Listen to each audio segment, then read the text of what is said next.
In this video, we are going to introduce the pH scale and acid-base balance in the body.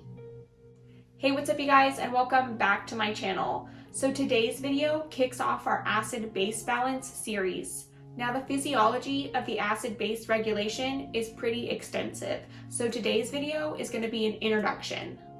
We'll talk about what the pH scale measures, how acid enters the body, and how we regulate pH. And as always, this content is going to come in super helpful when we start talking about pathophysiology and ABGs. So grab your thinking cap and a beverage and let's get started. So the pH of a solution is a measurement of how many hydrogen ions that it has in it.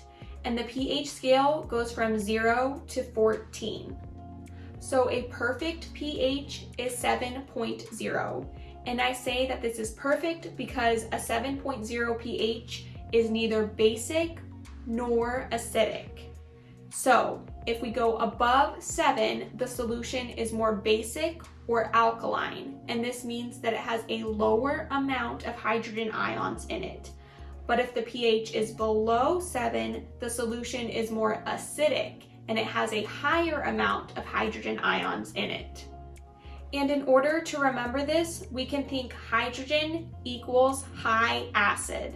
And this is very important. So we'll pause for a second and think about it. I'll wait.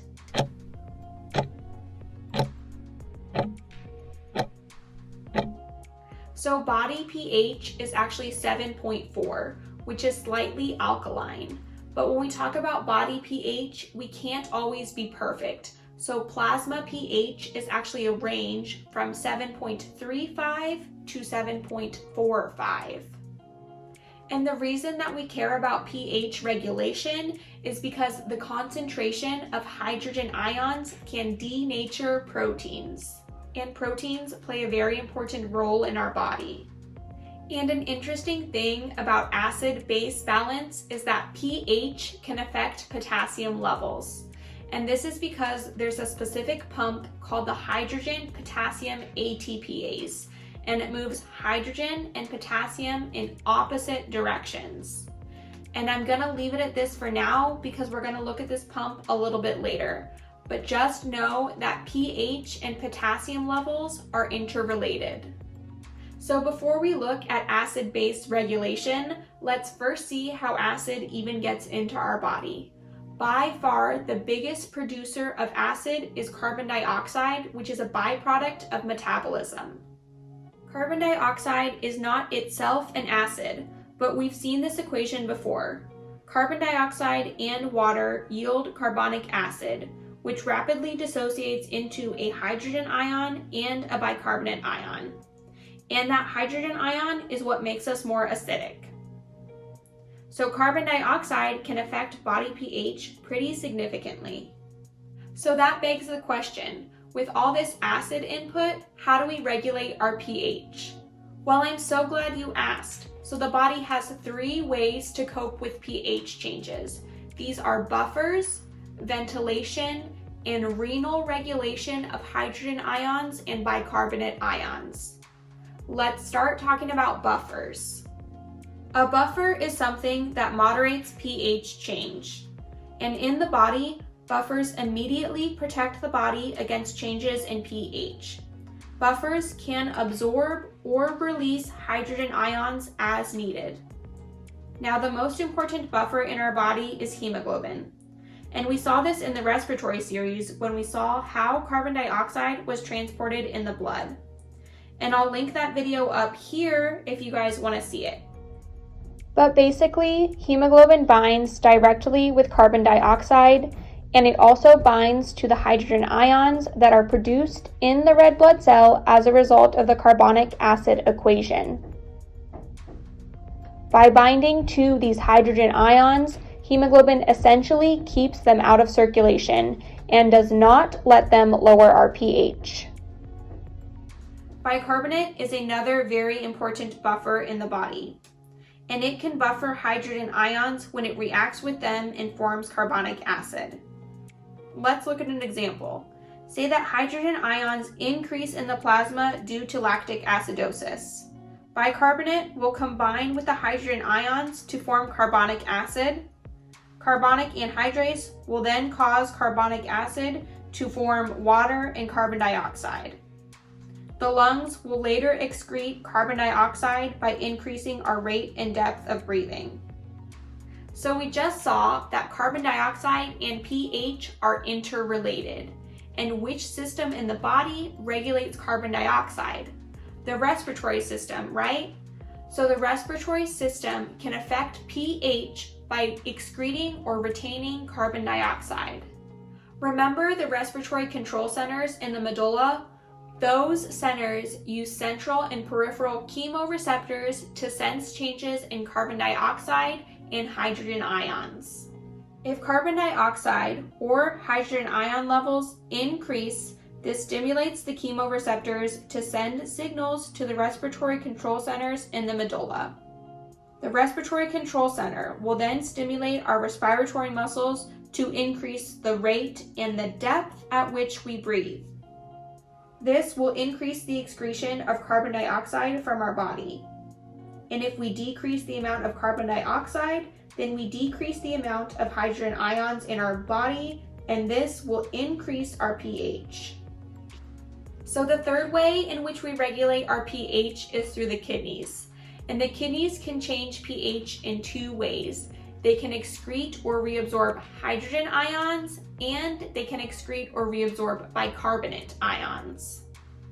But there's one note here. The renal regulation for acid-base change takes 24 to 48 hours in order for us to notice a difference.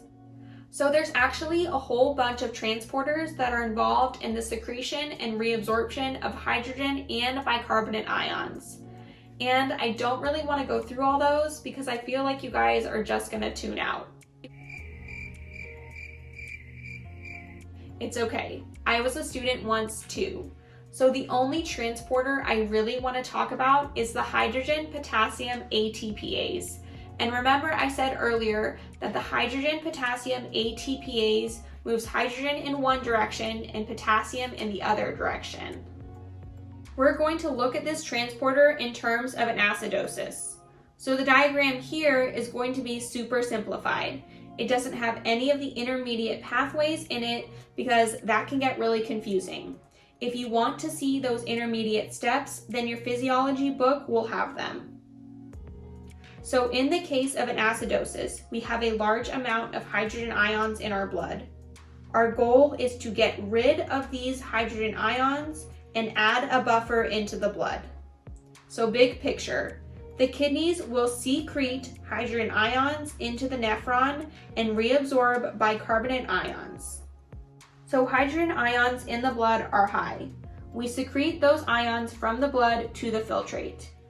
In order for hydrogen ions to go into the filtrate, it can use two transporters. One transporter will just allow hydrogen to go into the lumen of the nephron. The other transporter, however, makes hydrogen ions trade places with potassium ions.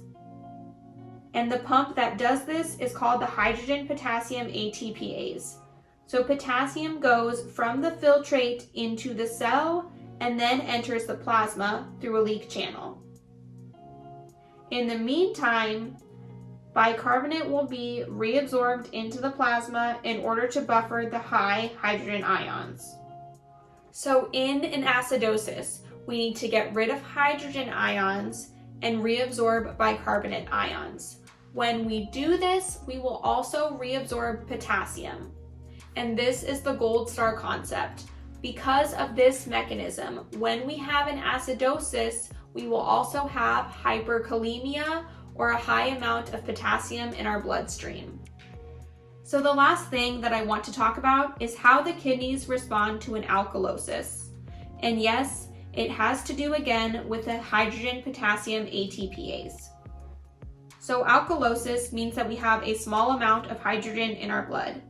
This means that we need to increase the reabsorption of hydrogen. At the same time though, if we have too high of a pH, then we need to get rid of our bicarbonate because that's just going to make our pH even higher. So we need to secrete bicarbonate, and reabsorb hydrogen. Hydrogen ions will go from the cell into the blood. Again, hydrogen can either use a transporter that doesn't need any ion exchange, or it can use the hydrogen potassium ATPase. So, when it uses the hydrogen potassium pump, it has to exchange itself for potassium. So hydrogen goes into the blood and potassium goes from the blood into the cell and then through a leak channel into the nephron. Bicarbonate will then get secreted and go from the cell into the filtrate and get excreted in our urine. So in an alkalosis, we don't have enough hydrogen ions, which means we need to reabsorb hydrogen ions. When we do this, we secrete potassium. And this is another gold star concept. This mechanism is why alkalosis is often accompanied by hypokalemia or low blood potassium. Hey guys, welcome back. I know that felt like we just ran some sort of marathon, but I'm sure you did great. All this information is going to come in super handy when we start to talk about ABGs and certain disease processes. If you got value out of this video, don't forget to share it with another student. Hit the like button and don't forget to subscribe. Otherwise, I'll see you next week for some more acid-based fun. Bye for now.